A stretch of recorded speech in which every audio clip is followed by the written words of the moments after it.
Hi again, I'm Shanya. I'm really hoping you're having a great day, and if you're not, I hope it's not a long day. So, I wanted to tell you guys a story about a little girl who loved to talk. Kind of like the doll they used to say when years ago, Chatty Cathy or Chatty Patty, something like that. Anyhow, in elementary school, junior high school, and high school, I was always known by the teachers to be pretty much of a talker. So when the parent teacher conferences came around, it was like, "Oh, your daughter's so sweet.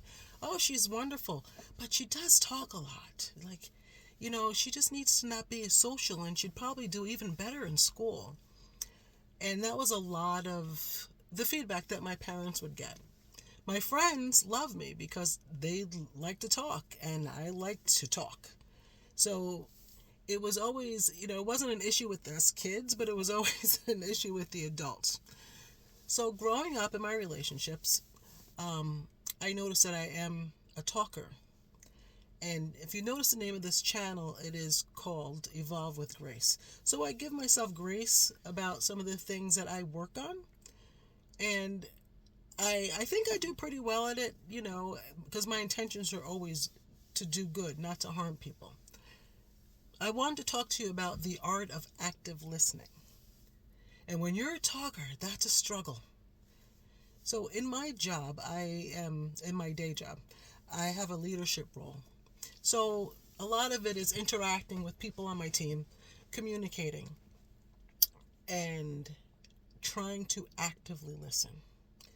I call it the art of active listening because I have to mold myself to be that person that actively listens.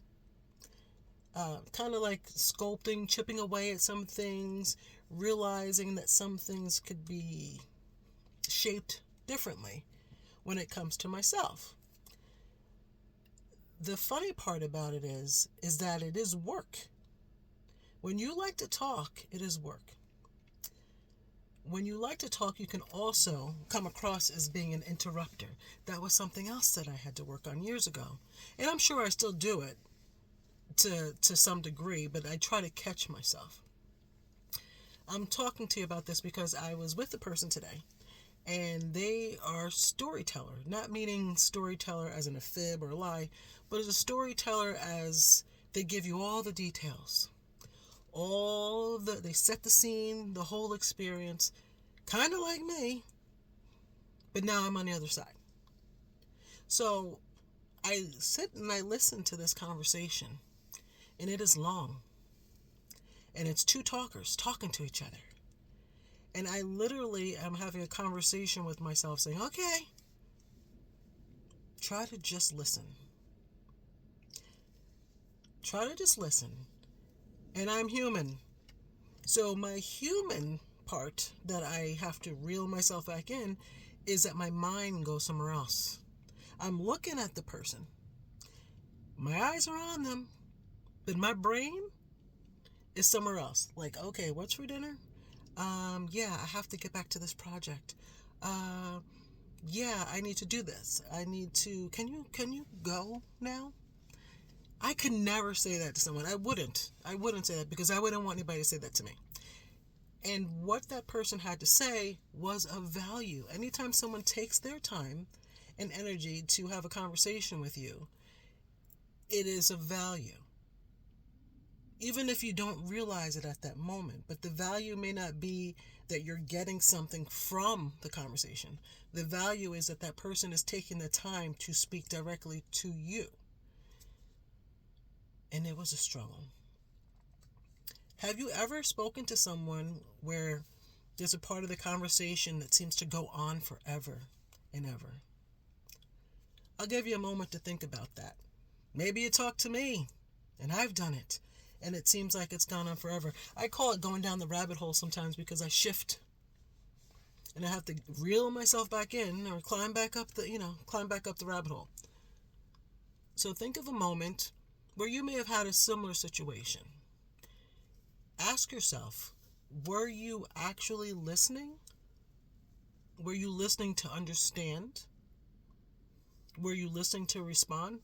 Because I don't know about you, but there's been situations where I've had a conversation and the answers that I've given seemed to be generic because my mind really wasn't there.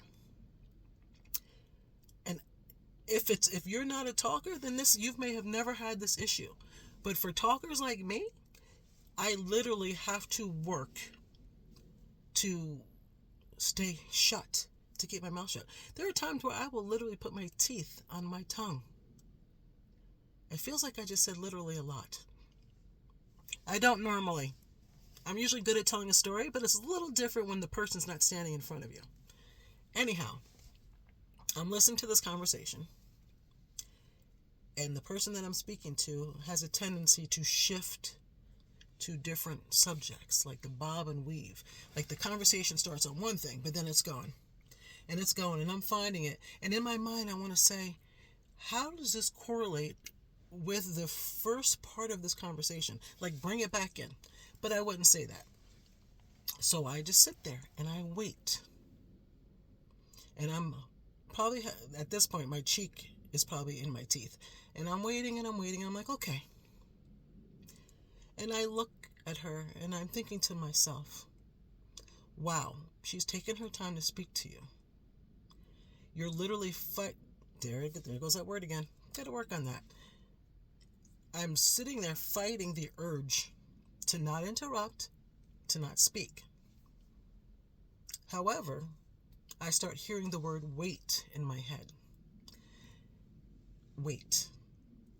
And wait stands for, why am I talking? I would like to think that the people that I love have given me grace. And I truly do try to evolve as a person. I'm not saying, look, we all have our things that we work on. I may be a little bit, my husband says, there are people who don't think about trying to improve themselves and they just live their life every day. And I'm like, wow, what is that like to not self-analyze, self-regulate and say, I could probably do better with that. So as I'm sitting here listening to my coworker and she's going on, and I'm like, what can I get from this? Instead of biting my tongue, screaming the word wait, why am I talking in my head, biting the inside of my mouth to listen, I really tried to engage my thoughts and be receptive to what she had to say. And it was she really had valuable things to say to me. I guess the reason why I'm sharing this with you is because there's oftentimes you may be on the receiving end of a person that you're talking to and you can tell they're somewhere else. They're not engaged, they're not paying attention, they're not focused on what you're saying.